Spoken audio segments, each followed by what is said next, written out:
Here's letter 1 to the American church. To follow Christ is to carry a cross of love. To the beloved of Christ scattered across America, grace, peace, and courage to you in the name of Jesus, who loved us and gave himself for us. I write to you with the burden of both grief and hope. Grief because so many who wear Christ's name have forgotten what it means to follow him. Hope because his call still rings out, unwavering, follow me. Not into power, not into safety, not into superiority, but into love. A love that costs, a love that heals, a love that carries a cross.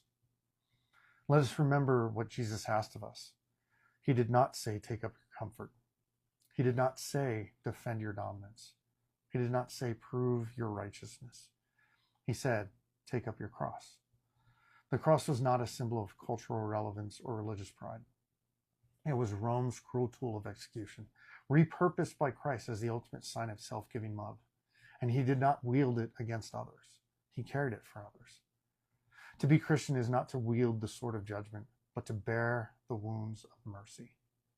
It is to embody the ethic of the kingdom he proclaimed in his Sermon on the Mount, a way of meekness, mercy, peacemaking, and purity of heart.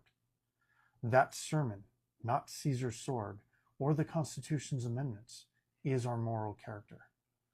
Jesus' new commandment, love one another as I have loved you, is not an ornament for our theology.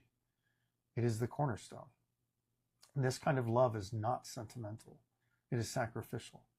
It is not ideological. It is incarnational. And it's not optional.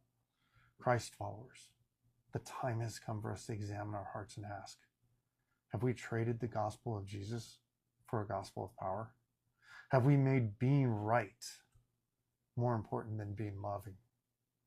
Have we built sanctuaries of self-protection instead of communities of self-giving?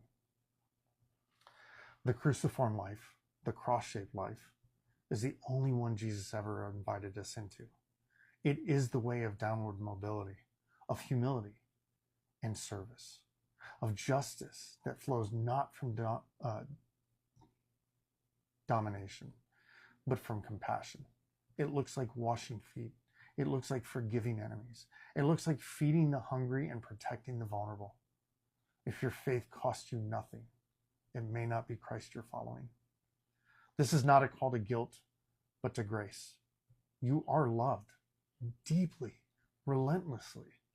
Even now, the Spirit is ready to breathe new life into weary disciples, disillusioned believers, and compromised churches. But revival is not, or will not come through a flag or a ballot box.